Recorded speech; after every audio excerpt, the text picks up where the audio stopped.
अस्सलाम वालेकुम guys, hope so आप लोग बिल्कुल ठीक होंगे and welcome to your own channel study with Shan से। सो इफ़ेक्ट्स ऑफ स्मोकिंग आज हमने स्टडी करना है। फर्स्टली हम पढ़ चुके हैं, हमें पता है कि भाई क्लास 10th का यूनिट नंबर 1 बायोलॉजी का हमने स्टार्ट किया हुआ था। So effects of smoking. So smoking is very harmful to human health. Smoking जो है वो बहुत हार्मफुल है हमारी ज़िंदगी के लिए, इंसानों की ज़िंदगी के लिए, ठीक है, उसकी सेहत के लिए, basically human health. So the smoke contains chemical and gases. जाहिर सी बात है, सिगरेट स्मोक इसलिए बुरी होती है क्योंकि इसके अंदर केमिकल्स होते हैं, डिफरेंट लाइक हार्मफुल गैसेज होती हैं। Okay, so dried tobacco leaves are used in cigarette. अब ये इफ़ेक्ट्स ऑफ स्मोकिंग के कि भाई क्या असरात है स्मोकिंग के, और बता रहे हैं कि भाई इसके अंदर क्या कंटेन करती है स्मोक और ये सब। स्मोकिंग पहली बात है बहुत हार्मफुल होती है इंसानों की सेहत के लिए। अब स्मोकिंग के अंदर बहुत से हार्मफुल गैसेस एंड केमिकल्स होते हैं। अब जो ड्राइड टोबैको लीव्स हैं वो यूज़ होते हैं सिगरेट में, मतलब कि cigarettes, yes, cigarette. So the tobacco on burning produces a number of dangerous and toxic compounds which have been shown in the flowchart. हमें बोल रहे हैं कि भाई ड्राइड मतलब कि सूखे जो पत्तियाँ होती हैं, सूखी पत्तियाँ जो होती हैं टोबैको लीव्स की, वो यूज़ होती हैं सिगरेट में। अब जो टोबैको है जब वो जलता है, क्योंकि सिगरेट हम जलाते हैं पहले माचिस से, फिर हम उसे पीते हैं, जो भी लोग पीते हैं, बहुत बड़ी बात अल्लाह, तो जो पीते हैं बेसिकली वो पहले जलाते हैं और फिर टोबैको को जब बर्न किया जाता है, क्योंकि वो सिगरेट में यूज़ होता है, तो जब उसे बर्न किया जाता है तो वो बहुत सी number of dangerous and toxic compounds release करता है, जो कि फ्लो चार्ट में नीचे बताए हैं, तभी तो इतना धुआं हम देखते हैं और ये सब। याद करने के लिए आप लोग याद कर लें कि भाई 5 हैं, 1 2 3 4 5। अब ये टोबैको स्मोक, क्योंकि ड्राइड टोबैको लीव्स यूज़ किए जाते हैं, तो जब इसे बर्न करते हैं सिगरेट को, तो टोबैको जब बर्न होता है तो ये चीज़ें जो है वो रिलीज़ होती हैं। Firstly tobacco smoke, carbon monoxide, जो कि हमें पता है एक पॉइजनस गैस है, ये कंबाइन हो जाती है, मैंने एक्स्ट्रा इन्फॉर्मेशन दे रही हूँ, कंबाइन हो जाती है हीमोग्लोबिन के साथ, तो फिर ऑक्सीजन जो है वो एब्जॉर्ब नहीं कर पाती है, क्योंकि haemoglobin is found in our blood and blood carries the oxygen throughout the body. जब हीमोग्लोबिन के बाद साथ कंबाइन हो जाती है तो कुछ और नहीं बन जाती है, तो वो ऑक्सीजन फिर एब्जॉर्ब करके पूरी बॉडी तक पहुँचा नहीं सकती है। कार्बन मोनोऑक्साइड टोबैको स्मोक में होती है, जो कि एक पॉइजनस गैस है, जो कि दम भी बंदे का घुट जाता है ये इस गैस से। उसके बाद है कार्सिनोजेंस। कार्सिनोजेंस का मतलब होता है कैंसर कॉजिंग केमिकल्स। जाहिर सी बात है, कैंसर तभी तो कहते हैं कि कैंसर की सबसे मेन वजह जो है वो सिगरेट स्मोक है, के ऊपर आपने पढ़ा भी है कि भाई कॉज क्या है टोबैको स्मोक जो है, सिगरेट स्मोक जो भी कह सकते हैं। और फिर एयर पोल्यूशन से ज़्यादा अगर होगा तो फिर वो मैं पीछे भी आपको रिवाइज करूँ, कार एग्जॉस्ट हो गया, एस्बेस्टस हो गया, आर्सेनिक हो गया, लाइक ऐसे compounds. Tobacco smoke, carbon monoxide इसके अंदर होती है, जो कि एक पॉइजनस गैस है, दम घुट जाता है, जैसे सफोकेशन होती है। कार्सिनोजेंस कैंसर कॉजिंग केमिकल्स होते हैं। उसके बाद है टार, अब ब्राउन स्टिकी सब्सटेंस होता है। ये जब आप लोग प्रैक्टिकल करेंगे इंशाल्लाह 10th में, तो आप लोग देखेंगे कि उसमें एक आएगा कि भाई प्रूव करो कि टार जो है वो प्रोड्यूस होती है सिगरेट सिगरेट से प्रोड्यूस होती है टार। तो वो आप लोग पढ़ेंगे तो आपको ज़्यादा अच्छा समझ आ जाएगा। बस अभी तक आप ये याद रख लें, क्योंकि आप कहेंगे काला धुआं ही हम तो देखते हैं, तो ब्राउन तो कोई चीज़ नहीं होती। तो टार प्रोड्यूस होती है, वो आप लोग प्रैक्टिकल करेंगे। आप लोग बेशक अभी नेट पे लिखें कि टार का जो प्रैक्टिकल है भाई क्लास 10th का, तो वो आपके पास आ जाएगा, आप उसे देखें, वे प्रैक्टिकल वीडियोज़ होंगी। टोबैको स्मोक, टार, अगर आपको ज़्यादा कॉन्सेप्ट चाहिए अभी से ही, तो टोबैको स्मोक है टार, अब ब्राउन स्टिकी सब्सटेंस, ठीक है, टार रिलीज़ होता है, ओके, एक ब्राउन कलर का स्टिकी सा सब्सटेंस होता है, थिक सा। उसके बाद इरिटेंट्स होते हैं, केमिकल्स दैट इरिटेट। तो इरिटेंट्स हवा में जो हम धुएं के साथ देखते हैं। निकोटीन होती है, जो कि इम्यून सिस्टम निकोटीन से becomes weaker and weaker, immune system बहुत ही ज़्यादा वीक हो जाता है निकोटीन से, और it's main effect is lung cancer, और निकोटीन कॉज करती है लंग कैंसर। पहली बात है कि भाई इम्यून सिस्टम को बिल्कुल ख़त्म कर देती है, इम्यून सिस्टम बहुत वीक हो जाता है निकोटीन से, और इसका जो मेन इफेक्ट है वो लंग कैंसर ही होता है।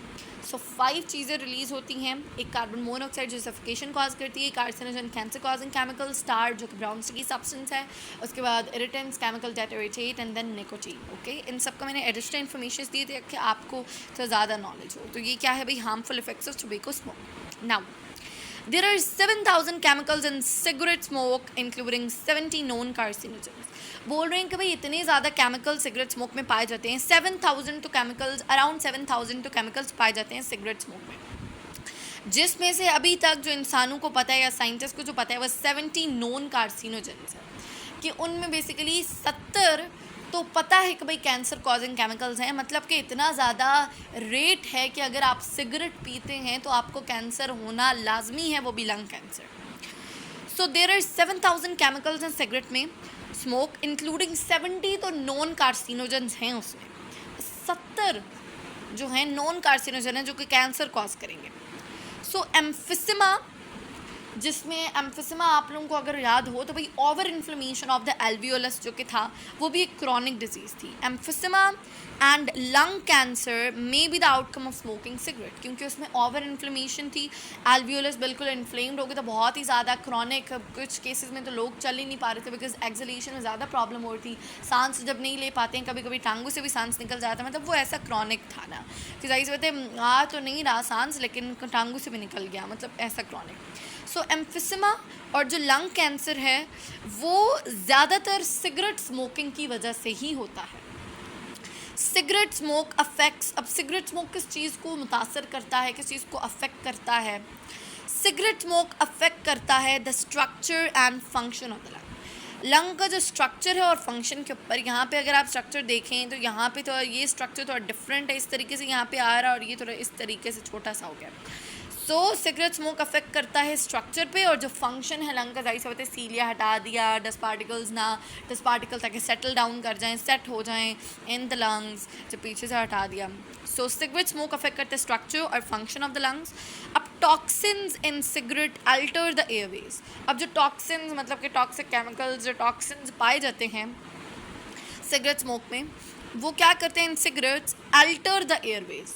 वो अल्टर का मतलब होता है चेंज कर देना एयरवेज को। सही से बात है, चेंज कैसे किया, मतलब कि सीलिया हटा दिया, ये चेंजिंग हो गई ना। एल्वियोलाई को चेंज कर दिया, सरफेस एरिया ज़्यादा कर दिया, कम कर दिया, जिस तरह एम्फिसिमास में सरफेस एरिया ही कम हो गया तो पता ही नहीं चल रहा था, सरफेस एरिया ही नहीं बचा था जहाँ पे मतलब कि गैसेस एक्सचेंज पॉसिबल हो। तो टॉक्सिन जो होते हैं सिगरेट में वो अल्टर कर चेंज कर देते हैं एयरवेज को, एल्वियोलाई को एंड द कैपिलरीज को, and immune system of the lungs change करते हैं। इम्यून सिस्टम को जाहिर सी बात है क्योंकि इसकी निकोटीन होती है तो इम्यून सिस्टम को चेंज कर देते हैं, मतलब कि इम्यूनिटी अगर पहले ज़्यादा थी तो बिल्कुल कम कर देते हैं। और कैपिलरीज़ को चेंज कर देते हैं, कैपिलरीज़ को बहुत ही कम कर देते होंगे, जिसकी वजह से ब्लड प्रेशर इंक्रीज़ होता है बिकॉज एरिया कम हो गया है।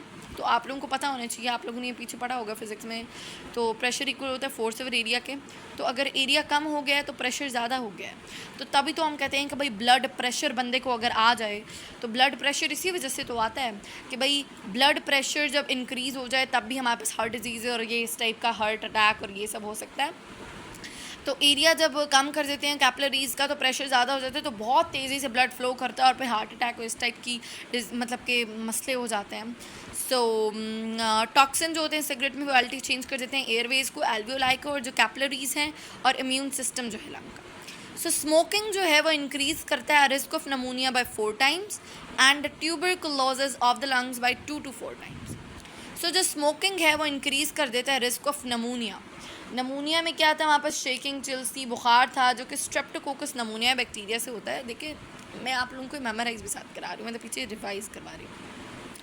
सो स्मोकिंग इंक्रीज़ कर देता है रिस्क ऑफ नमूनिया, मतलब नमूनिया होने का खदशा स्मोकिंग इंक्रीज़ करता है बाय 4 times, मतलब कि 4 times इंक्रीज़ कर देता है। एंड ट्यूबरकुलोसिस जो इन्फेक्शन मतलब कि of the lungs by 2 to 4 times। So pneumonia and tuberculosis, so pneumonia basically इसकी वजह से नहीं होता बट इधर लिखा हुआ है, तो स्मोकिंग इंक्रीज़ कर देता है risk of pneumonia by 4 times and tuberculosis of the lungs by 2 to 4 times। Now अब इसमें हम थोड़ी स्मोकिंग की बात करेंगे, पैसिव स्मोकर की बात करेंगे और ये सब। So smoking doesn't harm just smokers वो होते हैं जो कि स्मोक कर रहे होते हैं, तो स्मोकिंग सिर्फ उन्हीं को मुतासर नहीं करती है, हार्म नहीं करती है, नुकसान नहीं पहुंचाती है, मुतासर भी नहीं बल्कि मुतासर करना वो भी नेगेटिव वे में, मतलब कि नुकसान पहुंचाना हार्मफुल वे में।